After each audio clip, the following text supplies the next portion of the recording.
কিছু মহল এই আন্দোলনের সুযোগটা নিয়ে অনাকাঙ্ক্ষিত উচ্চাবিলাস চরিতার্থ করার সুযোগ নিয়ে সন্ত্রাসী কর্মকাণ্ডে লিপ্ত হয়। এর ফলে এই কোমলমতি শিক্ষার্থীদের আন্দোলনকে ঘিরে যে সকল ঘটনা ঘটেছে তা খুবই বেদনাদায়ক ও দুঃখজনক। অহেতুক কতগুলি মূল্যবান জীবন ঝরে গেল। আপনজন হারাবার বেদনা যে কত কষ্টের তা আমার থেকে আর কে বেশি জানে।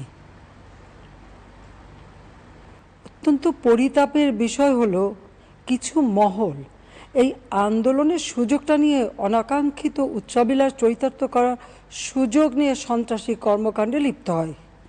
এর ফলে এই কোমলমতি শিক্ষার্থীদের আন্দোলনকে ঘিরে যে সকল ঘটনা ঘটেছে তা খুবই বেদনাদায়ক ও দুঃখজনক।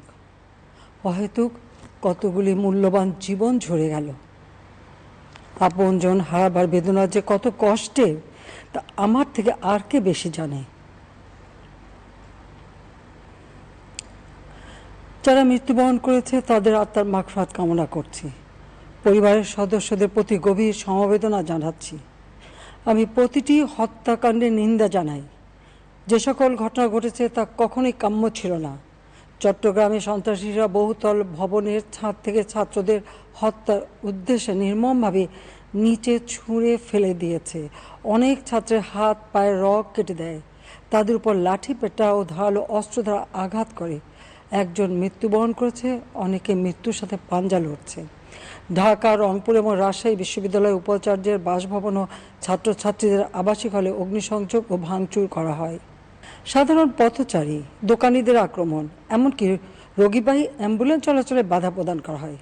মেয়েদের হলে ছাত্রীদের উপর আক্রমণ করা হয়েছে এবং লাঞ্ছিত করা হচ্ছে।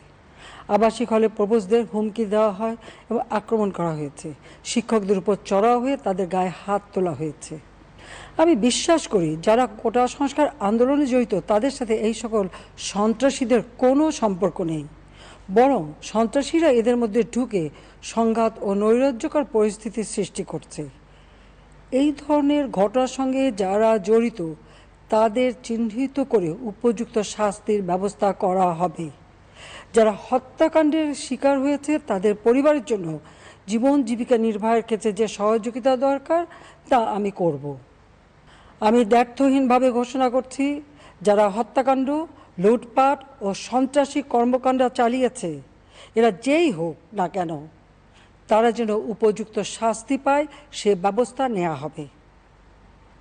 আমি আরও ঘোষণা করছি, হত্যাকাণ্ড সহ যে সকল অনভিপ্রেত ঘটনা ঘটেছে সুষ্ঠু ও ন্যায় বিচারের স্বার্থে সে সকল বিষয়ে বিচার বিভাগীয় তদন্ত করা হবে। কাদের উস্কানিতে সংঘর্ষের সূত্রপাত হলো, কারা কোন উদ্দেশ্যে দেশকে একটি অরাজক পরিস্থিতির দিকে ঠেলে দিল তা তদন্ত করে বের করা হবে। আমি আন্দোলনরত কোমলমতি ছাত্রছাত্রীদের নিরাপত্তা নিয়ে অত্যন্ত উদ্বিগ্ন।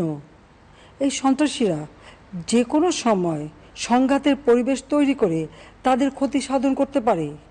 তাই শিক্ষার্থীদের পিতা মাতা, অভিভাবক এবং শিক্ষকদের প্রতি আমার আবেদন, তারা যেন তাদের সন্তানদের নিরাপত্তার বিষয়ে সজাগ থাকেন। একই সাথে সকল শিক্ষা প্রতিষ্ঠানের ছাত্রছাত্রীদের নিরাপত্তার বিষয়টি বিশেষভাবে নজর রাখেন। যারা হত্যাকাণ্ডের শিকার হয়েছে তাদের পরিবারের জন্য জীবন জীবিকা নির্বাহের ক্ষেত্রে যে সহযোগিতা দরকার তা আমি করব।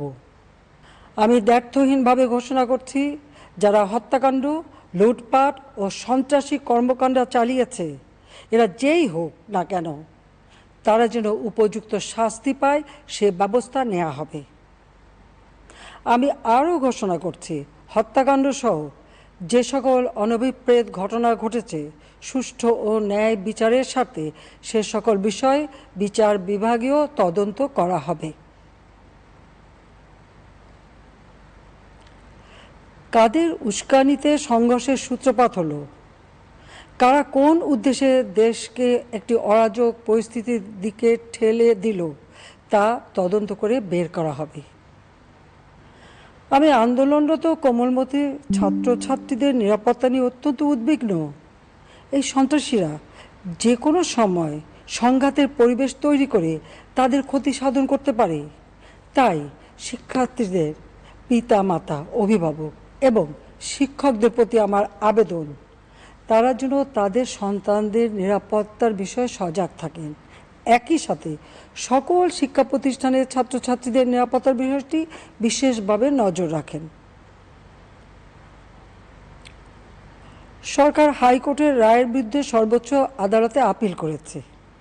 আপিল আদালতে শুনানির দিন ধার্য করা হয়েছে। আদালত শিক্ষার্থীদের কোনো বক্তব্য থাকলে তা শোনার সুযোগ সৃষ্টি করে দিয়েছে। এই আইনি প্রক্রিয়ার মাধ্যমে সমস্যা সমাধানের সুযোগ রয়েছে। এই আইন প্রক্রিয়া সমাধানের সুযোগ থাকা সত্ত্বেও রাস্তায় আন্দোলনে নেমে দুষ্কৃতিকারীদের সংঘাতের সুযোগ করে দেবেন না। সর্বোচ্চ আদালতের রায় আসা পর্যন্ত ধৈর্য ধরে অপেক্ষা করার জন্য আমি সকলকে বিশেষভাবে অনুরোধ জানাচ্ছি। আমার বিশ্বাস আমাদের ছাত্র সমাজ উচ্চ আদালত থেকে ন্যায় বিচারই পাবে, তাদের হতাশ হতে হবে না।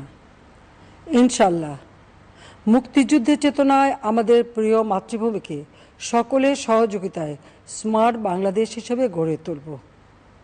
আমি আবারও এই অনাকাঙ্ক্ষিত ঘটনায় যারা নিহত হয়েছেন তাদের জন্য গভীর দুঃখ প্রকাশ করছি এবং পরিবারের সদস্যদের প্রতি আমার সমবেদনা জানাচ্ছি।